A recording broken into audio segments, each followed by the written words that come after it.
Good morning class. चलिए आज हम लोग फिर से मैं शुरू करते हैं। जैसा कि हम लोग पीछे अवध पढ़ चुके हैं, हैदराबाद पढ़ चुके हैं, कर्नाटक भी पढ़ चुके हैं। कैसे कैसे अवध में, कर्नाटक में, हैदराबाद में अंग्रेज जो था यानी ब्रिटेन सरकार जो था ब्रिटेन का, वो कैसे उस पर कब्जा किया। और अब मैसूर कब आ गया, मैसूर पे कैसे वो अपना अधिकार जमाया और अब इस पे कैसे कैसे सत्ता का विस्तार किया। अगर आप पीछे वाला वीडियो नहीं देखे हैं, अवध कैसे कैप्चर किया, फिर ये हैदराबाद कैसे कैप्चर किया, तो जाके पीछे वाला वीडियो देख लीजिए, तब समझ में आएगा कि हाँ अब आगे क्या करने वाला है। तो अब क्या है ना कि धीरे धीरे अब इंडिया का धीरे धीरे और अपना विस्तार बढ़ा रहा है और इंडिया को गुलाम करते जा रहा है। हुआ ये कि जो मैसूर था, मैसूर का जो संस्थापक थे वो हैदर अली थे। नाम सुने होंगे, बहुत ही फेमस व्यक्ति थे वो और अच्छे शासक भी थे। तो यहाँ मैसूर के जो शासक थे हैदर अली, उन्होंने इसका स्थापना किया था। इनका एक बेटा था टीपू सुल्तान, जो कि कर्नाटक, जो अभी भी देखते होंगे कर्नाटक सरकार अभी हाल फिलहाल में मैसूर में ही, कर्नाटक में ही टीपू सुल्तान का बहुत बड़ा पोस्टर लगवाया था और बहुत कुछ टीपू सुल्तान के नाम पे किया गया था। तो टीपू सुल्तान भी एक बहुत बड़े शासक, अच्छे शासक थे जो अपने राज्य को अच्छा से संचालित करते थे। तो अंग्रेज लोग का क्या हुआ, ब्रिटेन वाला का तो यही दिमाग में था कि सारे जल्दी से जल्दी जितना हो सके उसको कैप्चर कर लो और उसको गुलाम बना लो। धीरे धीरे अब अगला कदम मैसूर की तरफ उनका बढ़ना शुरू हो गया। तो जो मैसूर था, मैसूर में जब वो अंग्रेज अपना कब्जा करना शुरू करने के लिए कोशिश कर रहे थे, तो उस समय शासक हैदर अली थे, क्योंकि टीपू सुल्तान बाद में आते हैं कि जब हैदर अली एक्सपायर कर जाते हैं या मार जाते हैं। अंग्रेज यहाँ मैसूर पे अटैक करता है। तो जब भी अंग्रेज के साथ लड़ाई हुआ है भारत में, तो उसको आंग्ल युद्ध कहा गया है ठीक है। तो यहाँ पे प्रथम आंग्ल युद्ध हुआ था मैसूर में। वो हुआ था आपका 67 से लेकर 69 से, 67 से लेकर 69 तक, 1767 से लेकर 69 तक पहला आंग्ल मैसूर युद्ध हुआ था। प्रथम आंग्ल मैसूर युद्ध।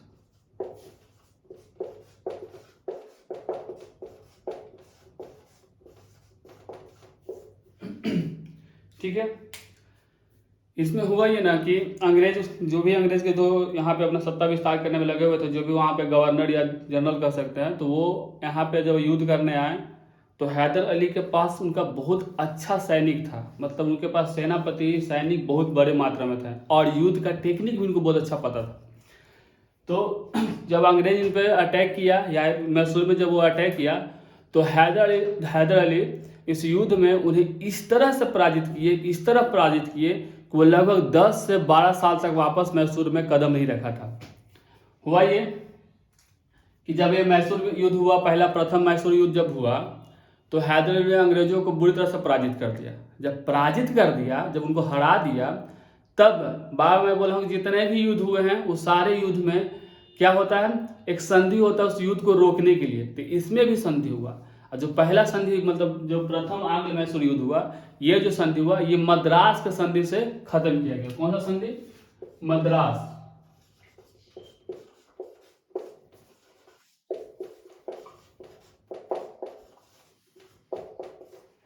मद्रास के संधि से इसको खत्म किया गया।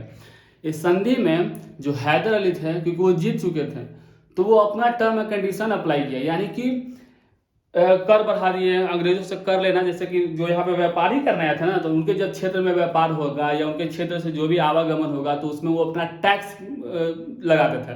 तो इतना ना खतरनाक टर्म एंड कंडीशन दे दिए ना कि अंग्रेज से बर्दाश्त नहीं हुआ। जैसे कि मान लीजिए सर 100 रुपये आप कमाते हैं, तो 100 रुपया में से 95 रुपये आप हमको दे दीजिएगा, तो आपके पास 5 रुपये में घर चलेगा? नहीं चलेगा। तो ऐसा कंडीशन बहुत दे दी। आपको इधर से आवागमन के लिए भी टैक्स ले लिए, उनसे पानी के रास्ते से जाना उसके लिए, मतलब बुरी तरह से खतरनाक उन पे अप्लाई कंडीशन लगा दिए। तब अंग्रेज कहें कि ठीक है, अभी तो हम हार चुके हैं, अब हार गए हैं तो भाई तुम जो कहोगे वो तो हम मनवे करेंगे, क्योंकि हमको आगे जाके इसको और विस्तार करना है, तो अभी तो थोड़ा सा दब के रहना ही पड़ेगा। अंग्रेज लोग का ना एक नियत है, वो लोग ना बहुत दूर के सोचते हैं। वो आज का, जैसे आज कल परसों का नहीं सोचते, वो सालों साल का, मतलब दूर दूर का 100 साल 200 साल दूर तक के सोच के रखते हैं। वही हाल यहाँ पे भी हुआ था। वो कहे कि ठीक है, पहला युद्ध तो हम हार गए भाई आपसे, आगे तुमसे निपट लेंगे, अभी तुम लगा लो जितना तुमको टैक्स लगाना है लगा लो। ठीक। तो पूरा टैक्स लगा दिए, जितना भी उनका कंडीशन था सब अप्लाई कर दिए, अंग्रेज शांति से मान गया। ठीक, प्रथम युद्ध ये जो प्रथम मैसूर युद्ध हुआ था वो इस संधि के थ्रू खत्म हो गया। ठीक है, अब अंग्रेज कहा कि अगर हैदर अली को हराना है और उस क्षेत्र पर कब्जा करना है तो पहले हमें खुद को मजबूत करना होगा। जब तक हम खुद को मजबूत नहीं कर पाएंगे तब तक हम उसको हरा नहीं सकते, क्योंकि हैदर अली बहुत मतलब कह सकते क्रूर शासक, युद्ध में जो कहते हैं ना क्रूरता दिखाना, उस तरह के वो शासक थे और अपने जनता के लिए अच्छे भी शासक थे। ठीक है, तो ये लोग वेट किया और फिर आया 1780 का समय। देख रहे हैं खत्म कब हुआ, 69 में खत्म हुआ। और फिर अगला युद्ध कब हुआ, तो 80 में शुरू किया। 1780 से लेकर 84 तक ये लोग पूरा प्रिपरेशन, इस बीच में 10 साल 11 साल जो भी रहा पूरा तैयारी कर लिया। जहाँ ब्रिटेन से जो भी सैनिक मंगाना है, जो भी हथियार मंगाना है, सब मंगा के एकदम तैयार कर रहा था। ठीक है, और वहाँ जो मैसूर में जो भी उनका आवागमन था या जो भी आन जान था उस सबको बहुत अच्छे से कैप्चर किया, देखा कि हाँ कहाँ से अटैक करेंगे तो हैदर अली हारेगा, कहाँ से इसको नुकसान पहुँचाएंगे कि हमसे युद्ध हार जाएगा। तो पूरे ये 10 साल जो 11 साल बचा ना, इसमें जो अंग्रेज थे, अंग्रेज पूरी तरह से सब कुछ समझ लिए कि हाँ यहाँ पे ये एरिया है, यहाँ से अटैक करेंगे तो ये हारेगा, यहाँ से अटैक करते हैं इतना सैनिक चाहिए हमको, पूरा तैयारी करके एकदम आया था 1780 में। 1780 में जब वो आया तो हैदर अली को पूरी तरह से हरा दिया। उस युद्ध में टीपू सुल्तान भी पार्टिसिपेट यानी कि भागीदार लिए थे, वो भी अपने पिताजी के साथ, अपने बाबूजी के साथ वो भी लड़ रहे थे।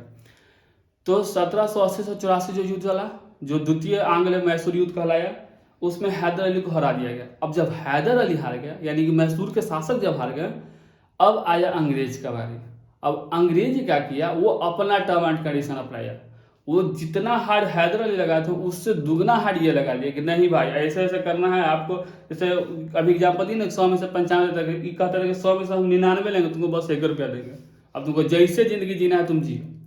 ठीक है, आवागमन में रोक कर दिया, उनका बिजनेस रोक दिया, सब कुछ रोक दिया। हम पूरी तरह से सोचा कि इसको कैप्चर करना ही है। तब धीरे धीरे ना हमारा जो देश है ऐसा ही नहीं गुलाम हुआ, धीरे धीरे गुलाम किया। पहले अवध को कैप्चर किया, फिर ये बंगाल को कैप्चर किया, फिर ये क्या हो गया कर्नाटक कैप्चर किया, मैसूर कर, ऐसे धीरे धीरे कर करके हमारे पूरे देश को गुलाम बना लिया। और यहाँ से जितना मन हुआ उतना खजाना ले गया। पहले इसको सोने का चिड़िया कहा जाता था, इसका नाम ही था, भारत का नाम ही था सोने की चिड़िया। इसको पीतल का कबूतर बना के धर दिया, लोग कुछ नहीं छोड़ा। यहाँ से कोहिनूर हीरा ले गया।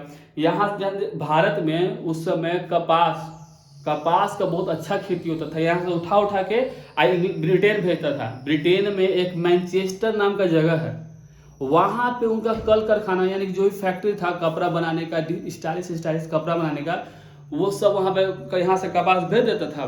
और कपास भेज के वहाँ पे अपना फैक्ट्री लगाता था, और फैक्ट्री में भेज के वहाँ पे कपड़ा तैयार करके और वही कपड़ा इंडिया में बेच देता था। मतलब देखिए हमारा ही सामान से अलग एक चीज़ बस नया बना दिया, उसको वापस हमारे देश में बेच दी। इस तरह से कर करके अपना वो जो भी उनका साम्राज्य था ब्रिटेन का, उसको बढ़ाते भी गया, हम लोग पूरा अच्छे से लूटते गया। वही अब जो अंग्रेज है, अंग्रेज बहुत दूर के सोच के रखते हैं। अभी भी क्या कर रहे हैं, अभी भी अगर भारत में देखा जाए तो गांव देहात में ही बस भारत का कल्चर बचा हुआ है। नहीं तो अब देखिए शहर में पूरा कल्चर धीरे धीरे खत्म होते जा रहा है। पहले क्या किया अंग्रेज, पहले आपको पहनाने के लिए वो जीन्स शुरू कर दिया, जीन्स शुरू किया, जीन्स से फिर क्या किया धीरे धीरे उसका कलर खत्म किया, फिर क्या किया ना कि उसमें थोड़ा सा फाड़ दिया, एक दो धागा कबाड़ दिया, कहा कि फैशन है। अब प्रमोट कर दिया। प्रमोट कैसे होता है, मिस यूनिवर्स, मिस इंडिया, ये सब काहे लिए किया जाता है, यही सब का प्रमोट करना। देखते हैं सब पूरा स्टाइलिश कपड़ा पहनेगा, कि इधर से फटा कर इधर से फटा, हमारे बिहारी भाषा में फटले कहा जाता है उसको। तो इस तरह से वो लोग क्या किया, अब थोड़ा सा फाड़ा, देखा कि चलता है कि नहीं, पूरा चलना शुरू हो गया। अब क्या किया, अब फाड़ दिया, पूरा ठेवना दिखाना शुरू कर दिया, इधर यहू चलता है कि नहीं, वो चलना शुरू हो गया। अब क्या किया, अब पेंदी लगा दिया। जो हम लोग बचपन में फट जाता था तो कहते थे कि मम्मी को पेंदी लगा दो, वही पेंदी लगा के भी बेचना, वो बिकना शुरू किया। और 100-150 रुपया में नहीं, हजारों में बिकता है उसका कपड़ा। अब बताइए फिर भी यहाँ के लोग उसको लेता है। तो वो जो अंग्रेज है ना, अंग्रेज वापस गुलाम नहीं कर रहे हैं, वो धीरे धीरे हमारे कल्चर को बदल रहे हैं। और यहाँ के लोग समझ नहीं रहे उसको कि हमारा कल्चर क्या है। तो ऐसा उसने शुरू, अब देखिए ना कुछ समय आएगा, लोग पहले कमर तक पहनता था, धीरे धीरे और नीचे चला जाएगा उसका जींस, फिर पता चला खाली बेल्ट यहाँ बांध लिया, जींस लंगड़ा रहा है, यही होगा। ठीक है, तो ये कंडीशन इस तरह से हमारे देश में घुसता जा रहा है और इस तरह से हमारे देश का कल्चर को खत्म करते जा रहा है ये। तो अंग्रेज ऐसा ही नहीं गुलाम किया था हम लोगों को। ठीक है, तो दूसरा कब हुआ, तो देखिए दूसरा जो हुआ, दूसरा आंग्ल मैसूर युद्ध 1780 से लेकर के 84। ये कौन सा संधि से खत्म हुआ, तो ये संधि मंगलोर का संधि, मंगलोर की संधि। मंगलोर की संधि से दूसरा जो मैसूर युद्ध था वो खत्म हो गया। ठीक है, अब ये पूरा खतरनाक टर्म कंडीशन दे दिया मैसूर वाले को। अब टीपू सुल्तान वहां के शासक बन गए, क्योंकि उसके पिताजी दूसरे जो इस युद्ध में हुआ था ना, दूसरा आंग्ल मैसूर युद्ध, उसमें उसके पिताजी मारे जा चुके थे, यानी कि हैदर अली मार गया था। अब क्या हुआ कि टीपू सुल्तान वहां के शासक बन गए। अब टीपू सुल्तान उसका नेतृत्व करना शुरू कर दिया मैसूर का। अब इनको खींच भरा, किस लिए खींच भरा कि एक तो मेरा छोटा सा साम्राज्य है, ठीक है, छोटा सा साम्राज्य है, ये लोग इतने ने खतरनाक कंडीशन दे दिया है कि हमसे पूरे नहीं हो पाएगा, हम इससे लड़ाई करेंगे। टीपू सुल्तान के पास भी सैनिक था, एक ये योद्धा भी थे, बहुत अच्छे योद्धा भी थे। तो टीपू सुल्तान क्या किए कि अपने राज्य को, अपने उनका जो भी साम्राज्य था उसको आज़ाद करने के लिए, यानी अंग्रेजों से छुटकारा पाने के लिए उन्होंने तीसरा मैसूर युद्ध कर दिया। ठीक है, और वो हुआ कब, 1790 से लेकर 92 तक, 2 साल ये चला। ठीक है, तो तीसरा कब हुआ, तीसरा मैसूर युद्ध 90 से 92 ईस्वी। ये कौन से संधि से खत्म हुआ, तो ये हुआ श्रीरंगपट्टनम।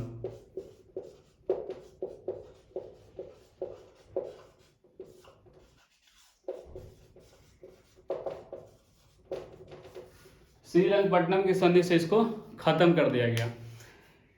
इसमें जो टीपू सुल्तान थे ये बुरी तरह से पराजित हो गए। ठीक है, अब टीपू सुल्तान जब पराजित हो गए तो भाई ये तो शासक थे, ठीक है, शासक थे प्लस एक योद्धा थे, हार मानते कैसे।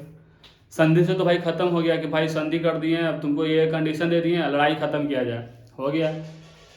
याद कीजिए जब हम पढ़ रहे थे तो बताए थे कि जो फ्रांस वाले थे, जो फ्रांसीसी लोग थे, वो इसी के तरफ यानी कर्नाटक के तरफ ही, तमिलनाडु की तरफ ही अपना फैक्ट्री लगाया हुआ था, कारखाना लगाया था। उनका जो शासन था वो नीचे की तरफ यानी साउथ में ही ज़्यादा था।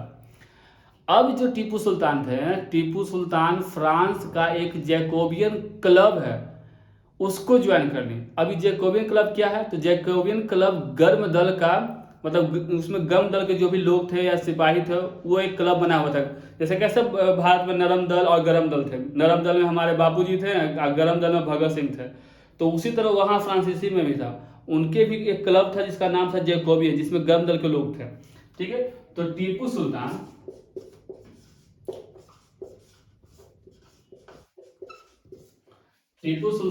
जैकोबियन क्लब ज्वाइन कर लेते हैं।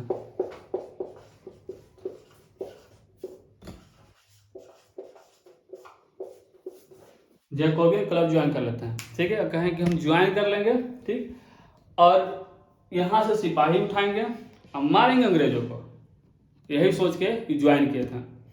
अब अंग्रेज खिसिया गया, अरे तुम हमारा गुलाम है, तुमको हम गुलाम बनाए हुए हैं, हमारा इतना टर्म एंड कंडीशन तुम पे अप्लाई किए हुए हैं, अब तुम चल रहा है सिपाही बनाने, सेहरा तैयार कर रहा है। अंग्रेज कहा कि रुक, तुम्हारा क्या करना पड़ेगा, उपाय करना पड़ेगा।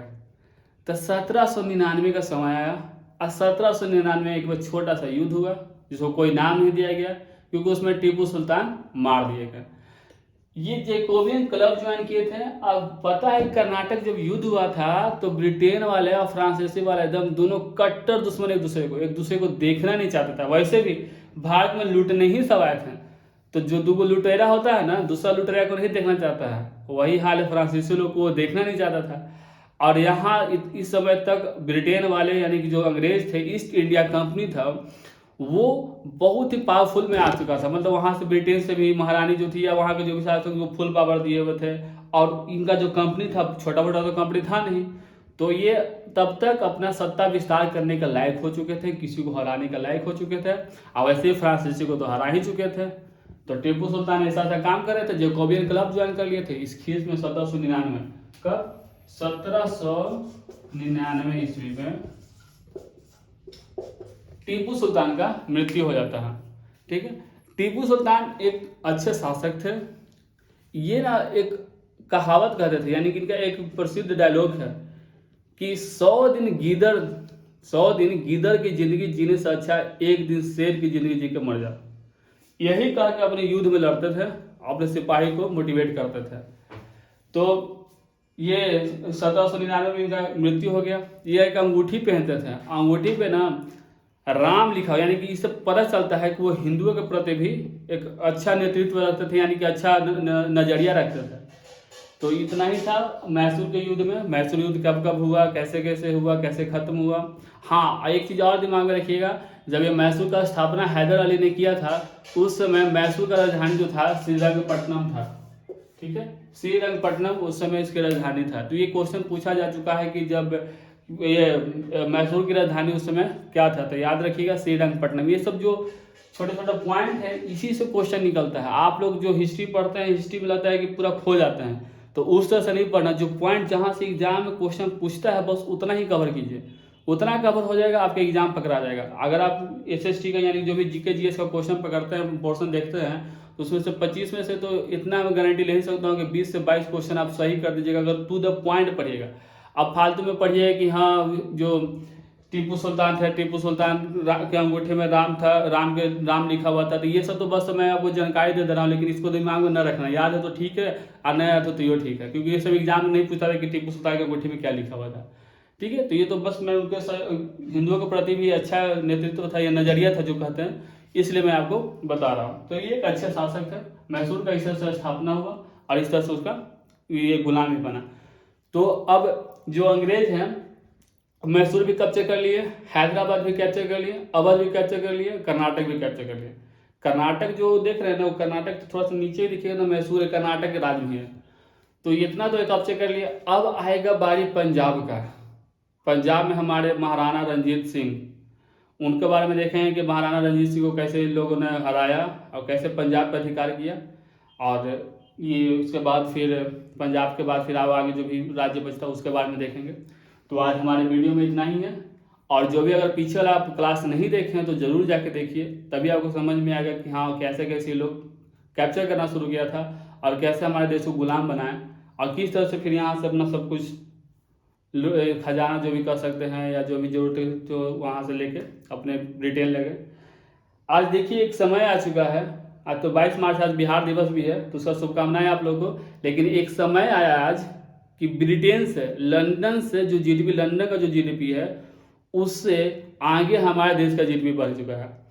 और आने वाले 5 साल में ये 5 साल नहीं कर सकते हैं, आने वाले 10-15 साल में ये तीसरा वर्ल्ड का तीसरा सबसे हाईएस्ट इकोनॉमी वाला देश बनने वाला है। यही कारण है कि अभी चाइना के साथ और पाकिस्तान के साथ इंडिया का कुछ मतभेद चल रहा है, क्योंकि अगर ये विकसित कर जाएगा तो इन लोगों को कुछ समझेगा नहीं, समझेगा कि इन द सेंस मतलब तैयार हो जाएगा पूरी तरह से किसी को भी टक्कर देने के लिए। तो आज के लिए इतना ही देखते हैं। अब अगले वीडियो में हम लोग देखेंगे कि आगे पंजाब को कैसे कब्जा किया, वहाँ महाराणा रंजीत सिंह का कैसे मृत्यु हुई, कितना राज्य जीते हैं, किस तरह से स्वर्ण मंदिर का अथी हुआ, स्थापना हुआ। तो आज के लिए इतना ही, धन्यवाद।